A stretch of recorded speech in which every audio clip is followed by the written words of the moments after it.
Hello friends, welcome to খেল দুনিয়া। Derby নিয়ে জট কিন্তু এখনো অব্যাহত। তোমরা জানো যে কিছুদিন আগেই জানিয়েছিলাম যে একটি রাজনৈতিক দলের সমাবেশ রয়েছে, যে কারণে পুলিশ পারমিশন দিচ্ছে না ডার্বি হওয়ার জন্য। তো সেইটা তারপর শোনা গেছিল যে ডার্বিটা হয়তো অন্য রাজ্যে চলে যেতে পারে, ভুবনেশ্বরে যেতে পারে বা জামশেদপুরে যেতে পারে। কিন্তু ইস্টবেঙ্গল ক্লাবের পক্ষ থেকে তারা চাইছিল যে কোনো মতেই যেন অন্য কোনো রাজ্যে না যায়, সেক্ষেত্রে কিন্তু তারা একটা বড় ক্ষতির সম্মুখীন হবে। তো সে কারণে ডার্বি যাতে কলকাতায় আয়োজন করা যায় তার জন্য তারা কিন্তু অনেক চেষ্টা করেছে এবং আগের দিন বা পরের দিন এরকমও করার চেষ্টা করেছে। তবে সবগুলোতেই কিন্তু একটা না একটা প্রবলেম হচ্ছে এবং যেদিন খেলা সেদিন কিন্তু সেই সমাবেশ থাকার জন্য পুলিশ পারমিশন দিচ্ছিল না। তো অনেক কিন্তু কথাবার্তা বলার পর আজকের কিন্তু যেটা ডিসাইড হচ্ছে, যেটা জানা যাচ্ছে সেটা হচ্ছে ডার্বি কিন্তু কলকাতাতেই হবে, অর্থাৎ যুব ভারতী ক্রীড়াঙ্গনেই হবে এবং 10 তারিখই হবে। তবে ম্যাচের সময় 7:30টার বদলে সেটা করে দেওয়া হয়েছে রাত 9টা, অর্থাৎ রাত 9টা থেকে খেলা শুরু হবে, রাত 11টা অবধি খেলা চলবে। তো বুঝতেই পারছো রাত 11টা অবধি যদি খেলা চলে সেক্ষেত্রে দর্শকদের বাড়ি যাওয়ার একটা বিশাল প্রবলেম হয়ে যাবে।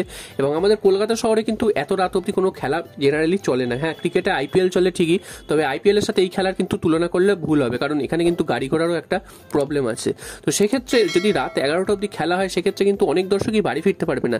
সেক্ষেত্রে দর্শকরা কতটা স্বাচ্ছন্দ্য বোধ করবে খেলা দেখতে যেতে, বা আদৌ লোক খেলা দেখতে যাবে কিনা, টিকিট কাটবে কিনা, সেটাও কিন্তু প্রশ্ন।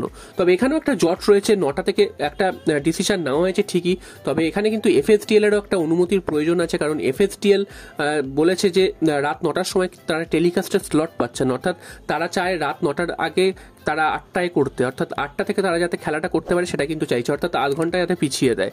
তাই জন্য কিন্তু এফএসডিএল জানিয়েছে, সেটাই কিন্তু জানা যাচ্ছে। তবে এখনো কিন্তু এটা পুলিশের তরফ থেকে জানানো হয়েছে যে রাত 9টা থেকে করার, এবং এফএসডিএল চাইছে রাত 8টা থেকে। তো এইটার মধ্যে এখনো কিন্তু একটা টালবাহানা রয়েছে। তবে এটা যে কনফার্ম হয়েছে কলকাতাতেই ডার্বি হবে এবং সেটা 10ই মার্চই হবে, সেটা কিন্তু একটা ভালো দিক, এবং এটা কিন্তু দুটো দলের সমর্থক এবং দুটো দলের পক্ষেও ভালো, কারণ শিডিউল যদি চেঞ্জ হতো সেক্ষেত্রে কিন্তু দুটো দলকেই ভুগতে হতো এবং সবারই কিন্তু প্রত্যেক পরপর ম্যাচ রয়েছে এবং তারপরে কিন্তু ইন্ডিয়ান টিমের জন্য, জাতীয় দলের জন্য সব প্লেয়াররা চলে যাবে। তো সমস্ত কিছুই একটা সমস্যার সম্মুখীন হতে হতো। তো সেক্ষেত্রে 10ই মার্চ যে কলকাতায় ডার্বি হবে এটা একটা ভালো কথা। তবে এত রাত্রিরে যদি খেলা হয় সেক্ষেত্রে দর্শকদের একটা অসুবিধা হবে, সেটাও কিন্তু মাথায় রাখতে হবে। তো দেখা যাক শেষ পর্যন্ত কি আপডেট আসে। এরপর চলে আসি মোহনবাগানের খবরে। তো মোহনবাগান জানো যে জামশেদপুর এফসিকে হারিয়ে দারুণ একটা ছন্দে রয়েছে এবং সামনেই এবার ডার্বি ম্যাচ।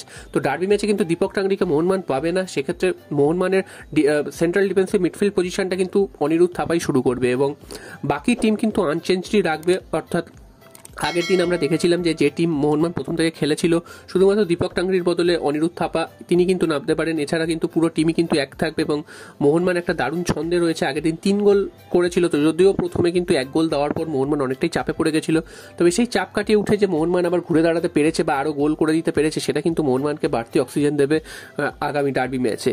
তো ডার্বি ম্যাচটা মোহনবাগানের জন্য খুবই গুরুত্বপূর্ণ, কারণ উড়িষ্যা অলরেডি পয়েন্ট নষ্ট করেছে। এরপরে কিন্তু উড়িষ্যার আরও খেলা রয়েছে, গোয়ার সাথে ইস্টবেঙ্গলের খেলা রয়েছে, সেখানেও যদি গোয়া পয়েন্ট নষ্ট করে তাহলেও কিন্তু মোহনবাগানের অনেকটা সুযোগ চলে আসবে।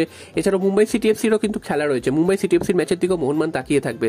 তো এরা প্রত্যেকেই কিন্তু মোহনবাগানের থেকে অনেকগুলো বেশি ম্যাচ খেলে রয়েছে, সুতরাং মোহনবাগানের সামনে কিন্তু অ্যাডভান্টেজ রয়েছে। মোহনবাগান যদি মিনিমাম 4টে ম্যাচও জিতে যেতে পারে সেক্ষেত্রে কিন্তু লিগ জয়ের একদম সুবর্ণ সুযোগ মোহনবাগানের সামনে চলে আসবে।